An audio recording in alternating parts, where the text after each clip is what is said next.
દેશની સીમાઓ માતાના વસ્ત્ર સમાન છે. તેનું રક્ષણ કરવું દરેક ભારતીયની ફરજ છે. ભીષ્મ પિતામહ. નમસ્કાર દર્શક મિત્રો, સરહદ ન્યૂઝ ચેનલમાં આપનું સ્વાગત છે. હું અનિતા ગોસ્વામી. હવે જોઈએ સમાચાર વિસ્તારથી. તમને બધાને વિશ્વ હવામાન દિવસની શુભકામનાઓ.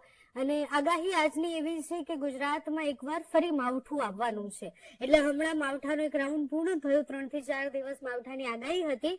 ફરી એકવાર 27-28 તારીખથી ગુજરાતમાં વાદળછાયું વાતાવરણ રહેશે. 28 તારીખથી લઈને 30 તારીખ સુધી ગુજરાતના અનેક વિસ્તારોમાં વરસાદ પડવાની સંભાવના છે. સૌરાષ્ટ્રના ભાગો, દરિયાકાંઠાના વિસ્તારોમાં વરસાદ પડે તેવી સંભાવના છે. વેસ્ટર્ન ડિસ્ટર્બન્સની સિસ્ટમો જે સતત પસાર થઈ રહી છે એ અને સાથે જ એક સિસ્ટમ અરબી સમુદ્રની નજીક આવી રહી છે, જેના કારણે ગુજરાતના દરિયાકાંઠાના વિસ્તારોમાં વરસાદ પડે એવી સંભાવના છે. આ આગાહી આના પહેલાથી હવામાન નિષ્ણાંત અને હવામાન વિભાગે કરી દીધી હતી કે માર્ચ મહિનાનું આ છેલ્લું માવઠું નહીં હોય, આના પછી પણ એક માવઠું આવવાનું છે. એની આગાહી પહેલાથી કરી દેવામાં આવી હતી.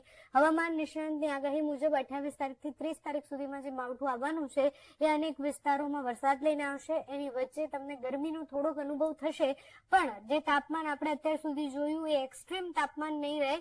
થોડું વાદળછાયું વાતાવરણ છે એટલે તમને એટલી બધી ગરમીનો અનુભવ નહીં થાય. પણ આ રાઉન્ડ પૂર્ણ થાય એના પછી ફરીથી ગરમી વધવાની સંભાવના છે. હવામાન નિષ્ણાંત પરેશભાઈ ગોસ્વામીની આગાહી આવી છે. એમની આગાહી મુજબ ગુજરાતના કયા કયા વિસ્તારોએ સાવધાન રહેવાનું છે તે સાંભળો. રાજ્યમાં ફરીથી એક વખત માવઠાના વરસાદની શક્યતાઓ છે, જેની અંદર જોવા જઈએ તો થોડા દિવસ પહેલા એટલે કે 18, 19 અને 20 તારીખે વેસ્ટર્ન ડિસ્ટર્બન્સના કારણે જે ગુજરાતની અંદર વરસાદ જોવા મળ્યો હતો, એવી જ રીતે ફરીથી એક નવું વેસ્ટર્ન ડિસ્ટર્બન્સ આવી રહ્યું છે અને એનો ટ્રફ છે એ ગુજરાત સુધી લંબાય તેવી પૂરી શક્યતાઓ છે, જેને કારણે 28, 29 અને 30 માર્ચે રાજ્યના અલગ અલગ વિસ્તારોમાં માવઠાના વરસાદની શક્યતાઓ છે, જેની અંદર ખાસ કરીને સૌરાષ્ટ્ર, કચ્છ અને ઉત્તર ગુજરાતના ભાગોની અંદર વધુ અસર થાય તેવી શક્યતાઓ છે. જો કે આ માવઠું હશે એ છૂટાછવાયા વિસ્તારમાં હશે, છતાં પણ ઘણા બધા વિસ્તારોને પ્રભાવિત કરશે. બીજા નંબરની અંદર આ માવઠાની અંદર વધુ પડતા થંડરસ્ટોર્મ એક્ટિવિટી થવાની શક્યતાઓ છે. એટલે જે વિસ્તારોમાં માવઠું પડશે એમાં 28 થી 30 માર્ચ 2026 દરમિયાન ગાજવીજ અને પવન સાથે માવઠું પડવાની શક્યતાઓ છે.